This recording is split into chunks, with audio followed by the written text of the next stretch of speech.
Hi, I'm Evan Crawley. And I'm Travis Lazarzik, and today we're at Cony High School, where Evan, the Rams are getting ready for a playoff game against PTCB rival Lawrence.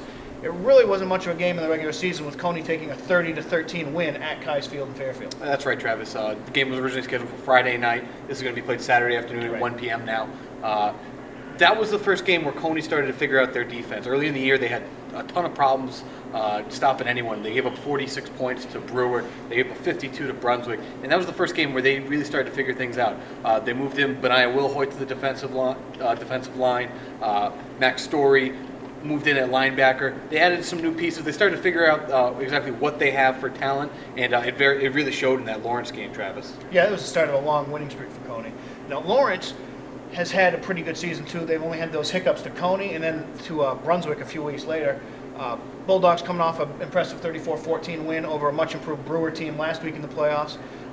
Big thing defensively for Lawrence all season has been pass defense. They kind of struggled with that with Cony last game. Coach John Hersom said, look, Cony quarterback Mitchell Karen just made a lot of great throws. We thought the guy was covered, and he just put it in there. So he's really stressed to his team this week. Even if you're playing tight, just be ready that the kid can make the pass. And with the receivers like Taylor Carrier for the Rams, maybe expect some more of that. The Rams are getting ready for this game, obviously, and recently we caught up with Coach Rabbi Vachon and a couple of the guys on the team. That Lawrence game was a turning point for you guys. What were some of the personnel changes you guys made from that game and going forward? Defensive end has been huge for us. That's the first night that Benaiah played for us, Benaiah Wilhoit. And, he's a tremendous athlete, and he showed it that night as well. And he was really physical with powers, and I thought he did a nice job in contain. We also changed the linebacker spot a little bit. Max Story started to get some reps at linebacker for us, and he's been pretty critical for us also. We don't start a lot of two-way guys, so I think we've been pretty fresh on the defensive line. All four of them are one-way players, so I think that's helped us also. What do you have to do to get a win against Lawrence? You can't turn the football over. The more chances they get offensively, they're extremely dangerous. Their skill kids are very athletic. Defensively, they rally to the ball. So I think we've got to protect the football and just do what we do. Great.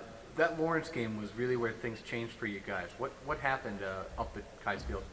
Well, we really just got amped up from all the parade they had and just the atmosphere. I mean, we wanted it, they did too, but we capitalized and got the outcome. What do you guys need to do to slow down Lawrence? I think we gotta just stop the run game pretty much. I mean, the running back is hurt, but they got plenty of other kids that can do it.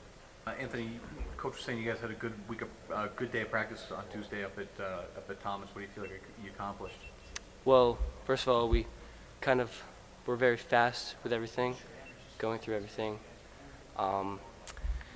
I felt like we knew exactly what we were doing with all of our routes and everything, and on defense, coverages seemed really nice, and just everything was all tightened up and everything. On the other side of the PTCB, Messalonski will travel to Brunswick in a 4-1 game, but Messalonski is the only team to beat Brunswick this year in the PTCB, Travis. Yeah, the only team from the PTCB in the regular season to beat Brunswick in the last two seasons. Spoiled the undefeated regular season each year for the Dragons. Probably the two best running teams in the PTCB, so we might have a quick game where actually it's just everybody's going at each other on the ground. Both running games should be strong. Both defenses are strong. Look for probably a low-scoring game in that one. Yep. And then over in Class C, Winslow and Waterville are both in action after having byes last week. Yep. Winslow, the number 1 seed, undefeated in the region, hosts Belfast. Of course, in the regular season, they beat Belfast 62-6 down in Belfast. Coach Mike Savitsky says, hey, it's a whole new season. Belfast has a strong running game led by Stephen Davis, so we're not taking anything for granted. Winslow has a strong offense led by running back Dylan Hapworth and quarterback Bobby Chenard, receiver Justin Martin. So that should be a decent one. Another rematch is Waterville, the number 2 seed, hosting number 3 Foxcroft Academy. This is a rematch of the first game of the regular season for both teams. Foxcroft's changed a lot since then. Hunter Smith moved from wide receiver to quarterback, and has really given a spark to the Ponies' offense. Between him and Peter Boyer, they really run the ball well. Waterville, another strong running team with Cam Thomas and Dan Pooler, so it should be a good game at Drummond Field in Waterville on Saturday afternoon. Over in Western Class D, it was all chalk there. Old Orchard Beach survives a game against Winthrop Monmouth, and they'll travel to take on top-seeded Lisbon, while Oak Hill gets a rematch with Durgo. Durgo, the only team to beat Oak Hill during the regular season. They won 13-6. It was also the game where starting linebacker and running back Kyle Flaherty was hurt.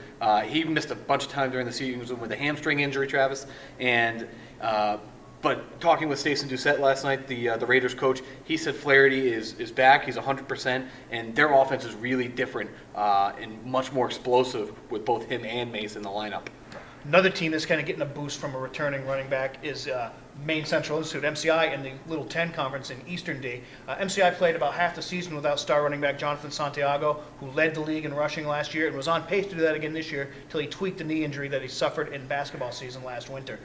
He should be back for the Huskies when they host number 4 Madnock on Friday night at Colby College, not at MCI's Pittsfield campus. The game's going to be at Colby College on the turf. And Eric Hathaway, fullback defensive tackle for MCI, should be back too.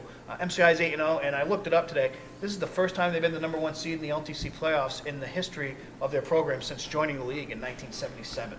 Pretty impressive stuff, Travis. And for all results from these games and much more, please log on to centralmaine.com, and please be sure to pick up the Kennebec Journal and Morning Sentinel newspapers.